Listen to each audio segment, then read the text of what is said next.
It is getting more bizarre by the minute. My friends, this is Tony. Hope you're all doing well. We got so many things to get into.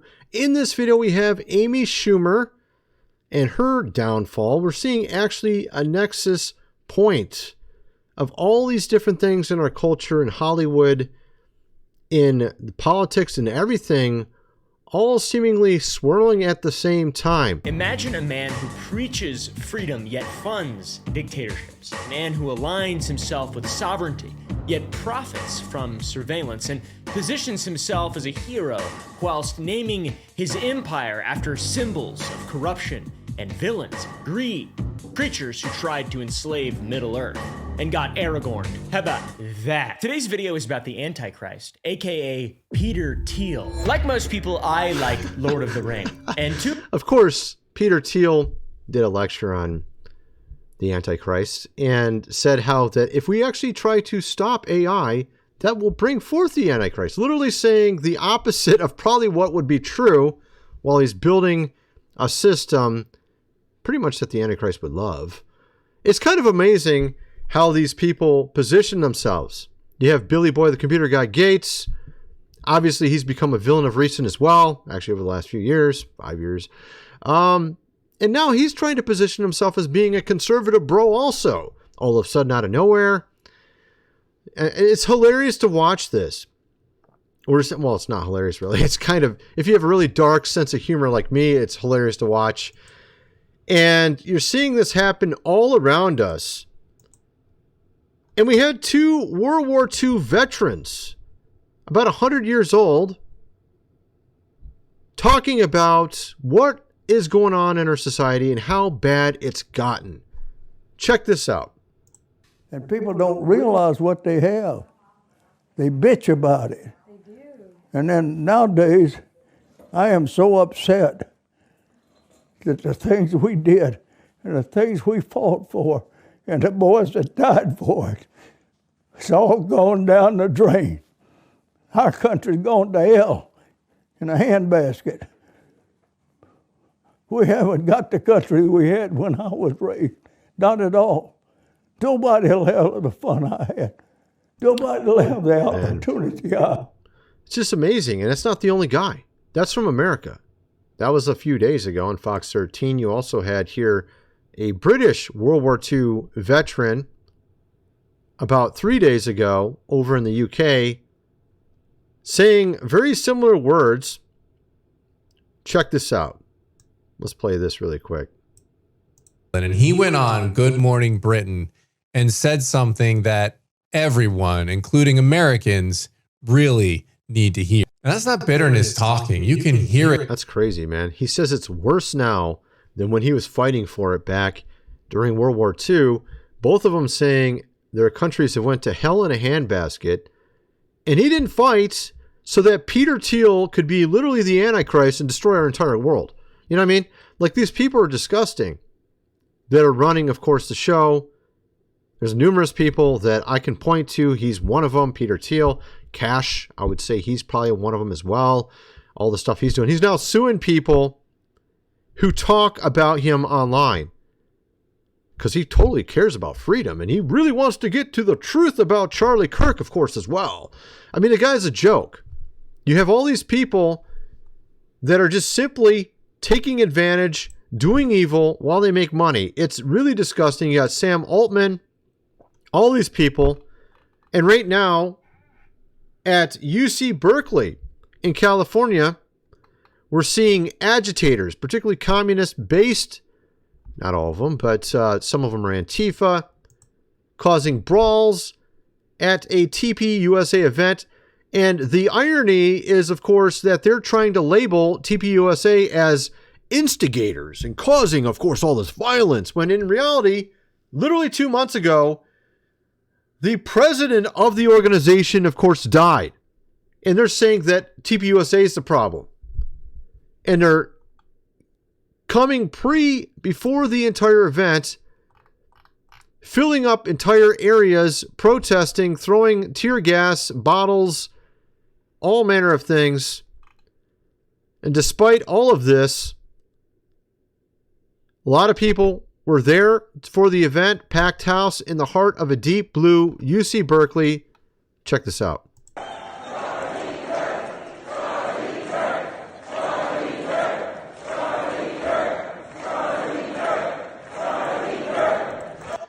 But first, we'll start with Amy Schumer. Check this out.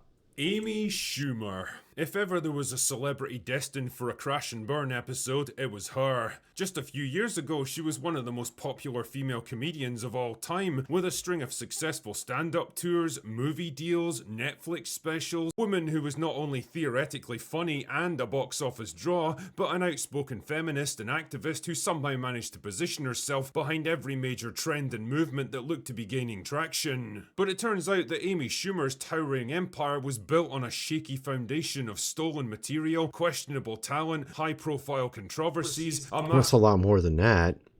She's propped up by Hollywood because she had the right message. And that message was feminism, which now has been completely and utterly rejected by everyone. Everyone after 2020 started to realize that something's a little weird with these, late night shows where they seem to be telling us that our president, they make continuous jokes against our president, telling us our president's no good. And now we have Stephen Colbert admitting to all of this, saying that actually we were your late night news source. We're like your friend, and we were telling you what to think. He literally admits to it in this video. I played it on I think on the last video I played that one.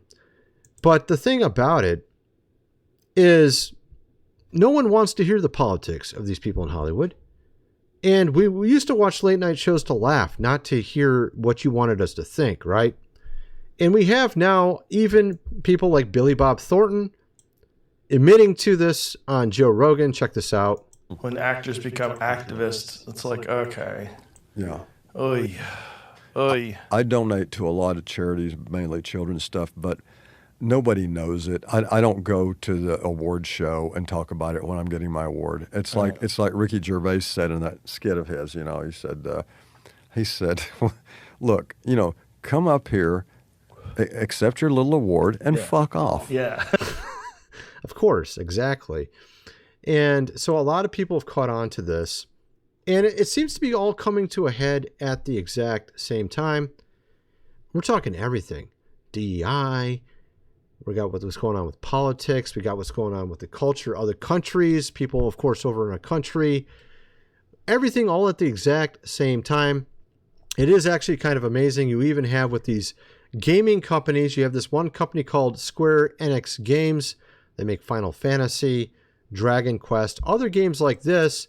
And we have a story about how a narrative designer from Square Enix terminated part of org called Limit Break Mentorship lobbying agency was marginalized people in the video games industry, intending to replace white, of course, men. So in other words, she was part of the whole apparatus of replacing the average American worker with, of course, someone who is maybe a part of the rainbow, trans, etc., etc.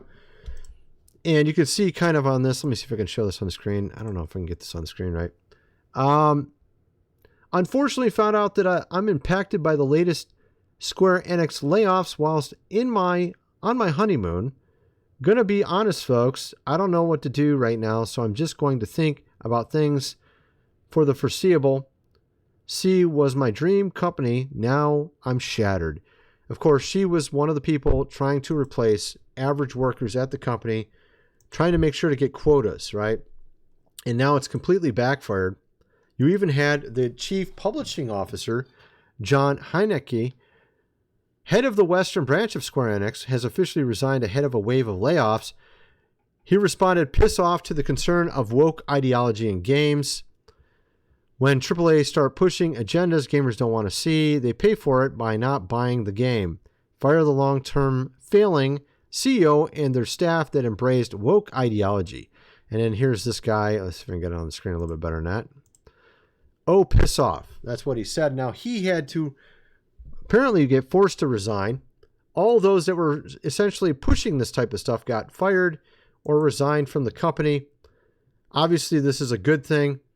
And we're seeing all these type of things happening all across different spectrums of our culture now. As always, welcome home. And this is the girl that just got fired. 67% of people working in the games industry are male. Trans people make up 4% of the games industry workplace. So they're overrepresented 4 times above what's normal. But you think that you need an advocacy group for them, and you just got fired. How do we keep winning? Exactly. That's 100% what it is. And like I said, we're going to get into this. Somehow Ben Shapiro is connected to the poop throwing festival in a sort of a weird way. I don't know if you heard about that. Like I said, I showed you earlier the poop throwing thing. In India, this is where Tyler Oliveira went to a remote village in India where they had celebrated Diwali. Is that how you say it? Diwali? I don't even know how you say the festival's name. And they essentially use cow dung as part of their festivities. They throw it at each other. They wallow in it. It's like a massive snowball fight, except for with shit, basically. So we'll get into that and how Ben actually relates to that. We have Dinesh D'Souza stepping in it big time. We'll get into that. And there's actually a ton of other stuff we're going to get into. What's going on the right? It's just really crazy. First, I'm going to mention food supply, 25 years shelf life. Link is in the description, 4 months worth for $6.97. You're going to definitely want to get that. If you have not already, link is in the description. Also, this book here, The Lost Ways, How Your Great-Great-Grandfather Lived Without Electricity, Out of Bit of Cellar. Do things around the house as they did in the old days, hundreds of pages illustrated. You're going to definitely need that before the power goes out. You never know what's next. You've seen all those things that have happened over the last 5 years. It's definitely wise to be prepared. Link is in the description for both of those. Go check out all my other social media link below. Let's get back to the video. So let's check out what Ben Shapiro had to say. This is kind of interesting. If you're a young person and you can't afford to live here, then maybe you should not live here. I mean, that is a real thing. I know that we've now grown up in a society that says that you deserve to live where you grew up. But the reality is that the history of America is almost literally the opposite of that. The history of America is you go to a place where there is opportunity. And if the opportunities are limited here and they're not changing, then you really should try to think about other places where you have better opportunities. If you're... Oh, yeah, bro, like, absolutely. The problem with this is that you look at why the opportunities don't exist. The opportunities don't exist because in a lot of these companies, especially tech companies, they're using H-1B visas in order to get employees. They're importing these people that will work longer because... DEI as well. As they can take advantage of them and manipulate them and use them as indentured servants. You have somebody here, I mean, I don't know how Ben Shapiro grew up. You got also the AI taking over a lot of jobs as well. They're firing people and replacing them with AI, which I think is going to backfire as well. But Ben is talking, he's also recommending that we should increase the age for retirement. Maybe you should retire at age 70 instead of 60. This is literally the type of ideas he's putting out there. It's no wonder he's lost 20,000 subscribers over the last week on his YouTube channel. And of course, considering also what Dinesh D'Souza said recently, where he literally pointed out a chart. See if we can get on the screen a little bit better. There we go. How about commenting on this festival? It seems like the future belongs to the poop throwers, referring to those Indians in the remote village. Here's the bar chart showing the median household income by major racial and ethnic groups in the United States for 2024. Note that, if I can zoom in a little bit, Asians have the highest wages. So he literally put this as his response to Tyler Oliveira's indication in his tweet about being doxxed, being, of course, threatened, because he simply went to a remote village in India and documented what they do at their festival, which is throw cow dung at each other.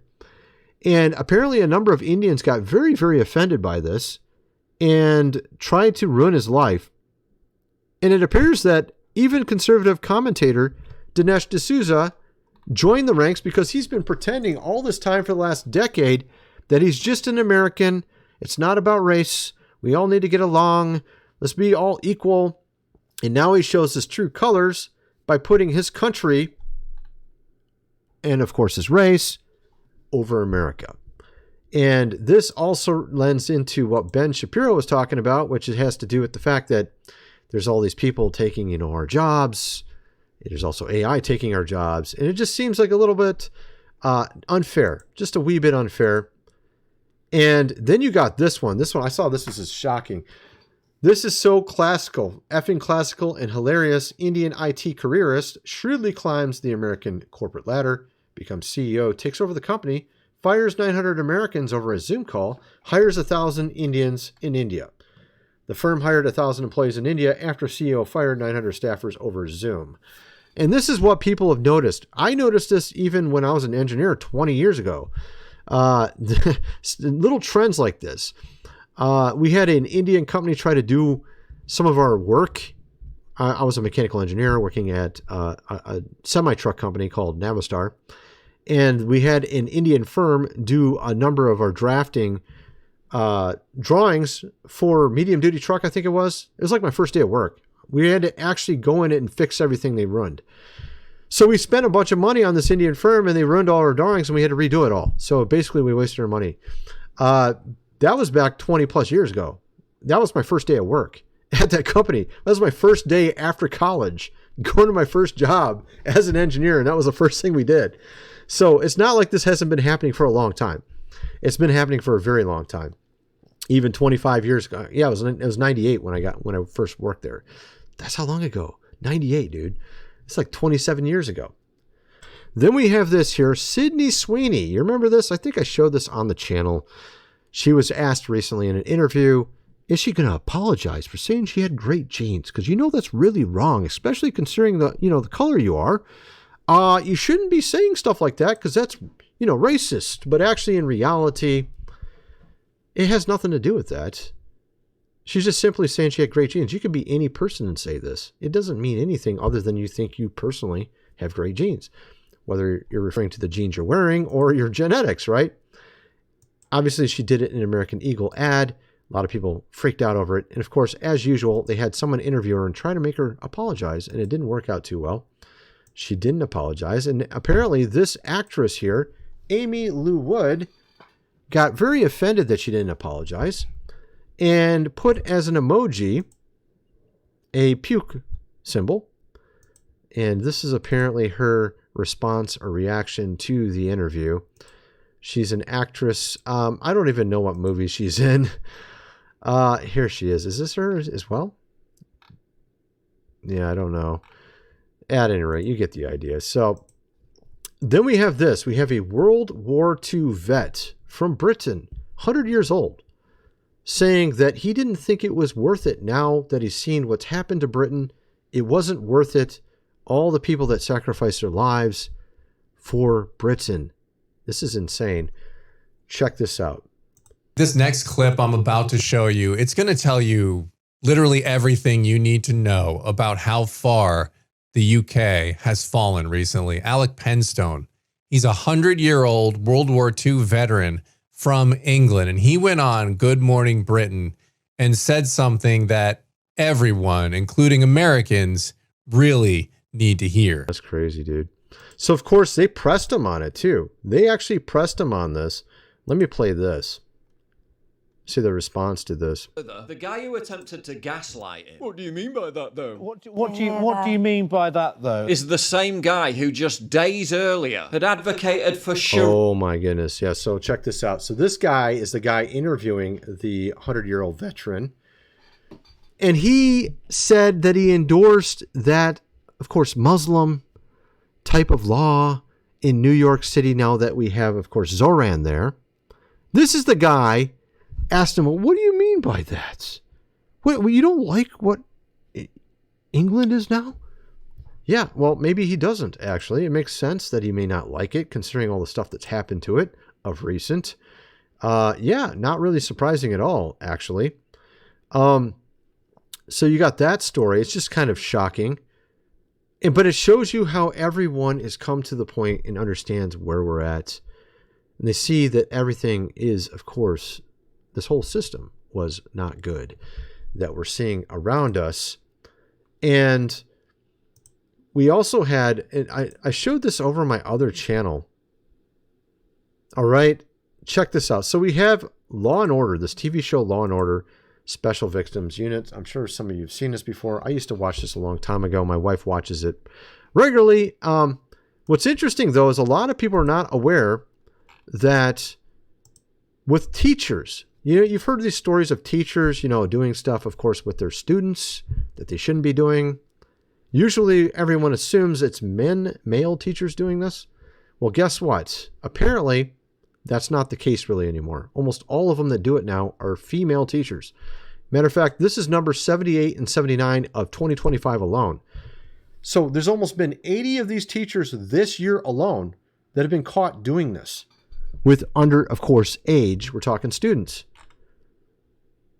Best friends, Rayleigh, Grease, how do we say her last name? Brooklyn here, both former employees, teachers at a school in Georgia, have now been charged because this is something, and we're not even full. I mean, we do have another month and a half. We got 2 months left basically in the year. It may actually get as high as 100 in 1 year of teachers in America doing this. And we're talking female teachers only. For the male teachers, it's a far smaller number. But everyone just assumes that it's the other way around because of these type of TV shows like Law and Order Special Victims Unit, which makes you believe it's only the men to do this type of stuff. In reality, it's actually not the case. Actually, especially over the last 5 to 10 years, it's flipped and has become this instead. And a lot of people are starting to realize this because we've been told it's always the men. They're always the bad guys. And actually that kind of leads into the whole conversation that's been going on in X over the last week or two at this point. It all started with Allie Beth Stuckey saying that feminism failed us. And then she goes on to tell men to stop watching porn. And then that led into a ton of other topics in the same realm. Basically, men versus women pretty much is what has become sort of a tradcon. Not exactly. It's sort of a more like tradcon, traditional conservative female influencers versus others that are actually maybe traditional conservatives. Because a lot of these females that are the influencers in the space have sort of the girl boss mentality. A lot of them have used to be on only, of course, fans. Like here we have Nala. She was one of them. You had Ashley St. Clair. You got knocked up by Elon. She just praised the fact that Zoran Mandani won in New York, and that's where she's living in a palace of Elon's because she got knocked up by him. She's supposedly a tradcon, by the way. There's a lot of these women, you'd be shocked if you knew their history. They're not some normal lady that you met down the road that really is a traditional conservative that has, had a normal life. Some of them have got caught at conventions doing stuff, and now they're famous influencers on X. Some of them have been on Only, of course, fans. Some of them have literally been with almost everybody on the right. We're talking like Lauren Southern. That's one of them. I mean, it's ridiculous. Like we're talking half of them are like this, and they're telling men how to be. And it all seems to be very much girl bossy. And a lot of guys are realizing this and reacting to it. There was even a story, a very ridiculous story. Here it is. Women demands ex-boyfriend pay for IVF after 10-year breakup over family plans. A 34-year-old woman is seeking compensation from her 38-year-old ex-boyfriend for 10 years for fertility treatments like IVF or egg freezing, claiming he promised marriage and children while she paused her career to support his ambitions. The relationship ended when he stated he was not ready for family life, leaving her facing fertility challenges. So there's actually women out there saying, on the right, saying that she deserves to be paid. And so there's a lot of these type of weird stories popping up. That's just yet another one. Then you got another thing that everyone was fighting over. Is it still number one? There was like a crazy amount of, let me see if it's still number one as well. Yeah. Here you are. It's still number one. Florida pastor Rich Tidwell marries second wife, cites Bible for polygyny. All right. So that's the one that a lot of people are talking about, freaking out over. I thought this is really interesting because look, see, if you look at the last 5,000 years of our history, just look at that and how was society set up compared to today. Generally speaking, what it was before was probably mostly monogamy, but there were some that did polygyny. There definitely was no gay marriage. There was no rainbow. There were people that were gay. Don't get me wrong. There were 100% people. They were called eunuchs back then, but they weren't like getting married. They weren't. They didn't have 100 genders. You know what I mean? Like all the stuff we see today wasn't something that ever existed before. Okay. And then it was over the last 1,000 years that we went from polygyny more to monogamy, period, and not allow any polygyny. So before, like if you go back 940 years ago, that's when the Catholic priest could no longer marry. It was 1139 AD. I think it was Pope Innocent III that nullified all the priest marriages, told them they can no longer marry. And then there was a priest, there was a bishop, a pope, bishop of Rome, pope before him. I can't remember which one. I could pull it up, but I don't want to. That made it illegal for priests to marry. And then you could go back a pope before that who made it illegal for priests to inherit church property. So they started doing this around 1100 to 1139. 1139 was when they nullified all the priest marriages. So this was around the time that no longer could priests marry. And actually before that, there were priests that had 2 wives. There were priests that had 2 wives. Some of them. Well, a lot of them didn't. A lot of them had 1 wife. But there were some priests 1,000 years ago that had 2 wives. And if you go look at some of these early church writings, they didn't consider 2 wives polygyny. They had like, I'll just show you I'll tell you the definitions. I don't have this all pulled up. I've shown it before on video. It's been a long time. But if you look at some of these early church writers, like about 200-300 AD, there were writings that would say that we don't consider it bigamy and trigamy polygyny, which means if you have 2 or 3 wives, that's not considered polygyny. After 3, then they consider it a sin. And this is like the early church, ante-Nicene church fathers. So we went from that to Dr. Kellogg, which was about 100+ years ago, where he thought it was a sin to have sex at all, period. And he's the guy who developed Kellogg's cornflakes. And his whole thing was that he thought sex was evil. And so he only did it, I think, 1 time, of course, with his wife, something like that. If I remember the story correctly. And he was obsessed with inventing things to get people to stop doing the thing. And that's what Kellogg's cornflakes was one of his inventions, that it was supposed to make you not want to do it. So I don't know if you knew that or not, but it doesn't seem to stop anybody anyways. But my point is, though, our society is so backwards. We have an extremely low birth rate. The reason why we have all these people coming into our country is because we don't have enough kids. Plain and simple. This is very simple to understand if you get the dynamics. If you don't have 2.2 children per family in America, you have to bring in people. If you don't bring in people, you have to make robots. Or you just have a shrinking population and your country's economy collapses. One of the 4. So you either have economy collapse, make robots to replace everybody, bring in, of course, migrants, or you actually have kids. Those are your options. And a lot of people just simply don't understand this. Now, everyone in the West, all the nations, their birth rate is going like this, down. And it's because of feminism, I think, is the main reason. I think it's also the Fed, and I've talked about this before. But just think about these biblical stories. Think about Abraham. Think about how Abraham's family grew so fast and his offspring, so essentially his nation underneath him grew so fast in population that the Egyptians freaked out and like, oh, we got to deal with these guys. They're getting too big, way too fast. They're having too many kids. So to me, that's like an example of how a government looks at families. The government likes power. They see families as not something that they like, because the bigger the family is, the stronger the family is, it's a competitor with the government. That's why you see all these things about pride, rainbow, why you see, you got to go and do your career. You got to get your degree, and then you're going to marry at 40 years old and you'll barely have a chance to have a kid. That's all because of the GOV. Believe it or not, or those at the top, or whoever likes to think that way in the GOV. So this whole idea of having a second wife was actually normal back in the early church, believe it or not. it isn't normal today. Everyone thinks it's a sin or wrong or evil or something. But what's amazing is you have all these saints, patriarchs, famous people in scripture that had more than one wife. King David, even Abraham himself did. I mean, it's pretty interesting. So a lot of people have been freaking out over this, calling it a sin.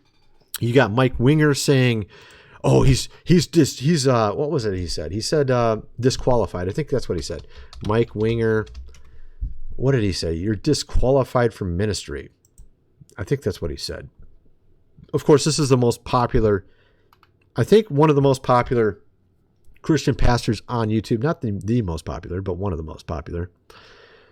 Where is it at? Wow, he's tweeting every minute. My goodness, dude. Yeah, no, not every minute. He's got a few tweets. So this man is disqualified from ministry. Scripture twisting so he can have sex with multiple women. This is ridiculous for him to say this. I mean, you could make the argument maybe from the New Testament that it's a sin, but you can't really make it from the Old Testament. Not at all. Also, I mean, you could make an argument either way from the New Testament if you look at the ancient languages. It's a little tricky, but to just say that the guy's immediately a heretic or disqualified is really kind of a ridiculous stance. Because and personally, I don't want to. Obviously, I have one wife, I'm fine, but I don't want to have any more. But my point is that to say that he's a sinner and he's evil or something like that is just pretty ridiculous. Let's see what the guy says. I haven't even seen this video. Let's check it out. The Bible never demands monogamy. God never demands it. The Bible never prohibits polygyny. And to the shock of many, God compares David's lawful marriages, plural, with his unlawful union with Bathsheba in order to indicate that he had done the wrong thing. So, I mean, if we're talking about the Old Testament, I can show a million verses that make it very obvious that God was okay with it in the Old Testament. It's not hard to find these verses. But with the New Testament, it's a lot trickier. You can easily make an argument either side. But let me just show you a few from the Old Testament to make it very obvious. I made an article on this a long time ago. All right, so let me just show you a few that, like, just these are straight up verses. A man is not allowed to diminish food, clothing, marital rights if he marries an additional wife. This is literally a verse in Exodus. Leviticus 20:14 prevents a man from marrying a woman and her mother at the same time. This rule would be irrelevant if polygamy was a sin. I mean, you can just keep going forever. Judges 8:30, Gideon had many wives. He was a man of God. I mean, one of the spies, Caleb, got into the promised land. Let me show you that one. That one's ridiculous. That one's like so obviously proof. This one's really obvious proof right here. 1 Chronicles 2:46-48. Caleb had 2 concubines, yet he's one of the only of 2 men allowed into the promised land. And as you know, Moses was not even allowed enter the promised land due to one sin. So if it was a sin, he would have never got in.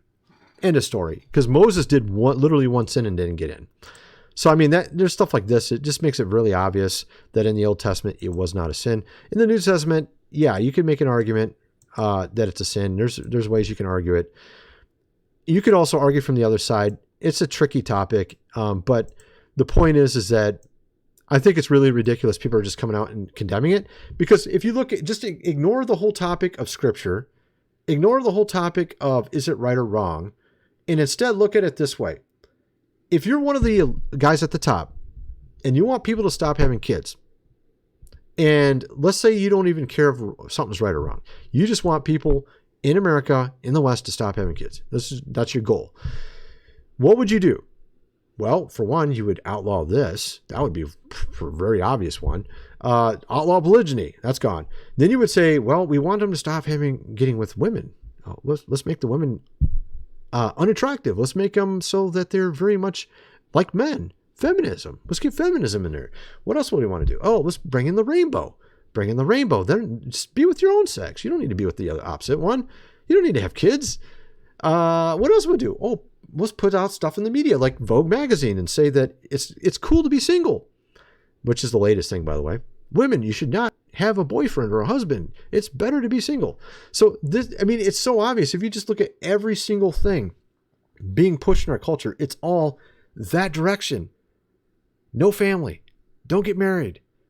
You see what I mean? It's all that direction. It's super obvious if you want to see it. And what was the biggest, scariest thing to Egypt from Abraham. Too many kids. Of course, he only had 2 wives, technically. I mean, he had a wife, and then he was with her servant or something, right? Like her servant was, I can't remember her name now. Sarah's servant was named Hagar, right? Something like that. So he was literally only with 2 women. One was his wife, and the other one was like a servant or concubine or something. And then you had, after that, Jacob had, Leah and Rachel, right? And then isn't he the one that founded Israel? And so they had 12 kids. So you could have one wife and have 12 kids. I mean, it's insane, but people have done it. But my point is that obviously this is not encouraged. Everyone looks at you like you're crazy. And actually, matter of fact, here, let me show you a story that fits in with all this. There's like a ton of stories, actually. Where is this story at? This was actually really interesting when I saw this one. Where did it go? Nope.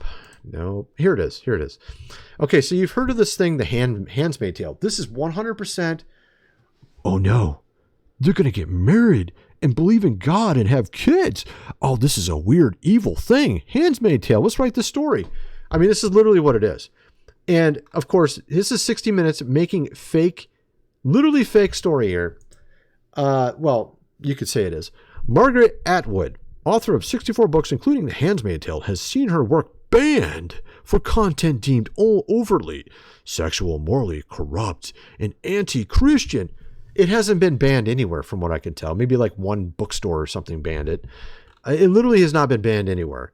Here's Matt Walsh. If by banned you mean the book is available everywhere that books are sold and has been obsessively promoted by every major media outlet for decades and adapted into 6 seasons of streaming show on Hulu and not actually banned anywhere in any form at all, then yeah, the book has definitely been banned.